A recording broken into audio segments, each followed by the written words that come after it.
Welcome to the TFO podcast, where guests get to give their thoughts, feelings, and opinions on a variety of subjects.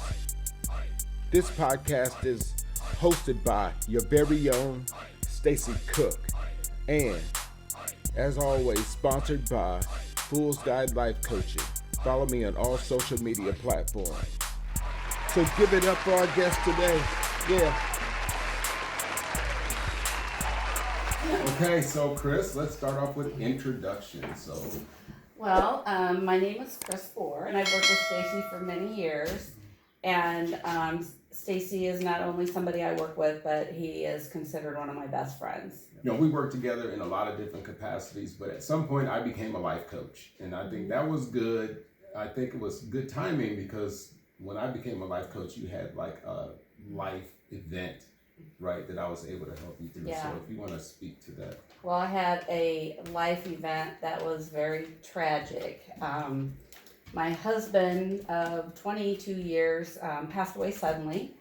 He had been having some health issues and had issues of blood clots in the past, and he had shoulder surgery. And a couple days after that, he woke up in the middle of the night and he couldn't breathe, and I called 911.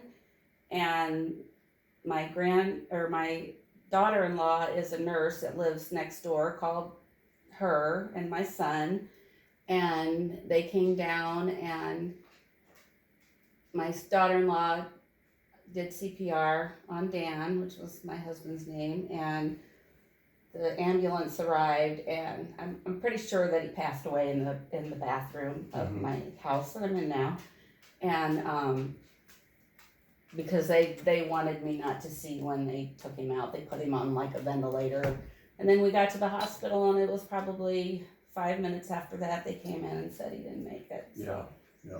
And that was pretty rough. I mean, for a lot of people, because Dan was, he's a character, right? Right. They called him a freak of nature. Yes, and he was. And he was, and tough. He was Romanian and escaped Romania when it was communist, and went through a lot to get here, and really appreciated, living in the United States, and was just an overall good guy. Yeah. So yeah, it was pretty sudden and pretty rough. Yeah, so I remember I don't know what you call it, the celebration of life that they had for Dan, and it was very well attended. A lot of people there, a lot of really good speeches, and people talking about how they remembered him. He was everybody's friend. Would do anything for you. Yeah. And he loved to have you drink his Corbel brandy with him. Absolutely. If anybody knew Dan, you would drink Corbel brandy with him. That's facts. Yeah. Yep. And he turned me on. What was the other stuff? The peach stuff. Oh, the mango brandy. Yes. He loved that too. Yeah. But he always wanted everybody to drink and have a good time. And his saying was, "Don't worry, be happy." Yes. And that's the way he lived his life, thankfully. So. Yeah. But the one thing that was hard, especially hard with that, he passed away February 20th on 2020. Yep. And I came back to work for a week, and then we had been sent home because of COVID. So I get sent home, no work, no interaction with people, just lost my husband, and it was tough. Yeah. It was really tough. With grief, the more time you have to sit home and stew about these things, the harder it gets. Yeah, I don't even think I remember that first year. Yeah. And my boys bought me a German Shepherd puppy when I got, and if it wasn't for that dog, I'm not sure I could have survived. I had him. He made me get up in the morning, take him out, and now I still take him everywhere. He is definitely my emotional support. Absolutely. Animal. Right. Yeah. And still to this day, and it's been 3 years. Yeah, so. He's floating around here somewhere. Yeah, sure, he is. Right? He's laying right here at my feet. Yeah, so we'll have to get a cameo picture of Lucas. So we were together, every day for a year and a half. Right, and there was like an overwhelming amount of support initially, right? Mm-hmm. People were coming over, and that's kind of how it happens, right? Yeah. Those people were there in the early on, Yeah. and some continue to do that, right? Yeah. Yeah. But some people fall off too, right? They. Well, and I think that's one of the things that kind of you kind of understand it, but yet it kind of hurts, because for me, I'm still grieving, and it's very much out, real to me, like now. And, other people go on with their lives. Right.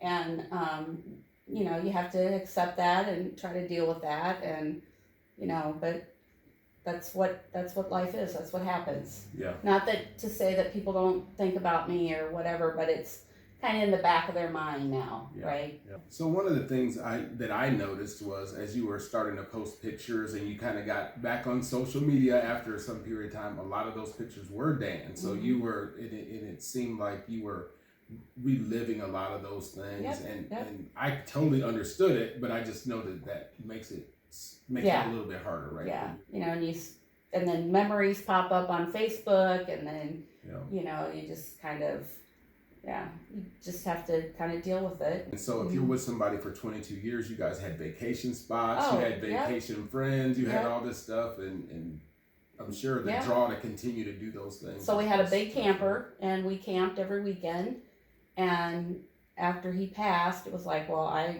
couldn't do that by myself, but my boys got a permanent camping spot in New Windsor, Illinois, and that kind of happened during COVID, so we got the spot in July after Dan passed in February. So that really gave me somewhere to go on the weekends and, meet people that I didn't know, and, all the boys, my sons came, and, we spent a lot of time because there was nothing else to do during COVID. Right. So it was really that was really helpful at that time. Yeah, I thought some of those like weekly things were helpful. Some of the vacations to like to Florida or something like that. I know that you would have really good moments in some of those trips, and then some of it was really hard, right? Yeah, the first Christmas we, my sons and we went to Nashville for Christmas, and that was probably one of the best things we did. Just to kind of get out, and it was hard leaving my mom and dad, which I'm very close to. But it was good for us to get out. But yeah, I've been to Florida with my friends that we went with all the time, and that the firsts are very, very hard. Yeah, I can imagine. Yeah. Not that the seconds and the thirds aren't hard, but the first time, those kind of things are really hard. So then it's time to come back to work, and so I understood the grief part of it and the things that you were going through from that point, but it really didn't hit me until it was time for us to come back to work. Yeah. And I was watching you struggle trying to get back. Well, and the one thing that was hard was my boss that I was really, really close to left for Germany 2 weeks after Dan passed. And then I was without a boss for, 8 months, maybe a year. And part of my job is community outreach, so that all went away too. Yeah. So I didn't really have a job per se, right? Yeah. So I sat home and I tried to do what I could. And the first thing that I started coming back for were we fed the plant lunches. Yes. So I would come in once a week for 11 to 1 and help serve lunches.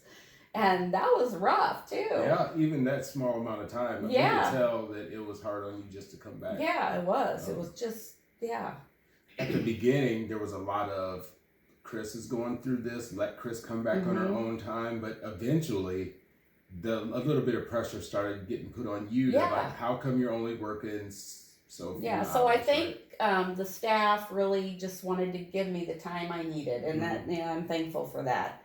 But then at some point, I needed somebody to get me back into the groove, which is when I decided that I needed Stacy as my life coach. Wasn't that something? Yeah. What did you think about that when we talked about what is a life coach at the beginning? What in the world did you think was going to happen? I didn't know, but I knew that you were my good friend and that just talking to you would help me, right? But you gave me a goal. My first goal, which seems very simple, was just to come into the office a couple times a week. That's it. For no amount of time. Just show up. Right? Yeah. And it did help. Yeah. It really did help me kind of get back into that normal, and then we had another goal where I'd come in three, and it wasn't a full day. No, just show up 3 times. Yeah, just show up. Yep. And then I think it really helped me because then I saw people, people were starting to come back, not a lot, but, I kind of got back into it. But I tell you, and I still have issues. My brain is foggy sometimes, I don't feel like I fire on all cylinders like I used to.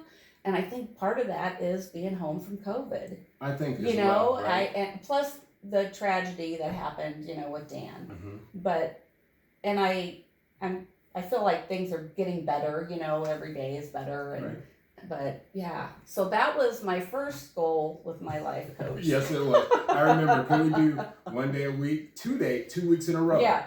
Yep. 2 days a week, 2 weeks in a row. Yep, I had a chart and everything. 3 weeks in a row. To try to figure out how we can try to, and then pretty soon you really were coming in. Yeah, it felt much good. more often. It really did feel good. Yeah. It felt good to get up in the morning, like normal, and the hard thing for me was leaving my dog Luca, but on some way that was good as well. Yep. I had my youngest son lived with me at the time, so he was home with them. But yeah. But that was part of it. I'm only gonna be here 2 hours. I gotta go back and see the dog, let the dog out. I'm like, okay, the dog could probably last. It worked, right? Yeah, and then when I first came back every day, it was like, okay, I'll be here till noon, but then I have to go home to my dog. Yes. I mean, it's as crazy as that sounds, that's the way it had to be at the time. And I think, it's probably going to take even a little bit more time for you to get back to being the Chris that you were pre-COVID. Yeah. The things that I noticed, and it's for myself too, for all of us that have been gone, is that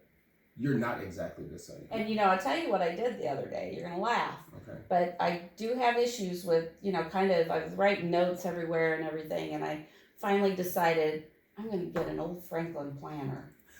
And that's what I've got. Did you really? Yep. I have a Franklin planner now. Okay. It's in front of me. That's where I write everything down. So I know where to go when I write that stuff down, because I was writing things down and I'm like, well, where's that Post-it note? Yeah. So that's what I decided to do. I thought I'm going to go back to the old Franklin planner and have my little book. Okay, very good.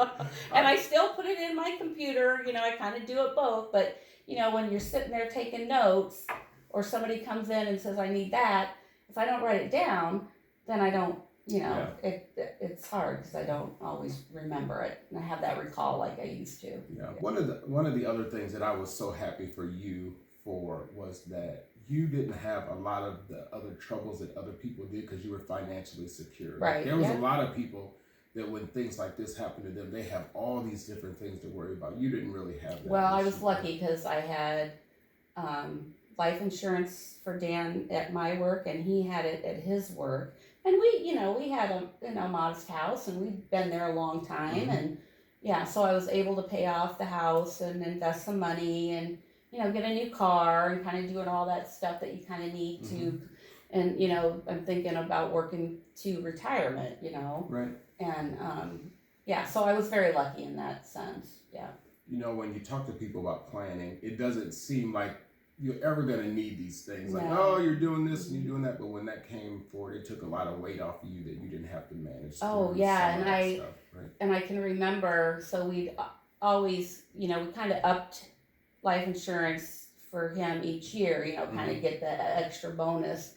And that was huge, It was like, oh, and thankfully it worked out that I'd had and so I was able to pay off the house, the rest of the house, and live there comfortably on my own. But and actually I found comfort being there. I realized he did pass in the house, but it's where we lived. It was it was comforting to me to be there. And that was another one of the hard things that we worked through. It's like his stuff is still in every place in the house. Do you remember that? What was it? The neighborhood? Yeah, can we get it down to like you can still keep it, but let's put it in, move it from all over the house. And that stuff.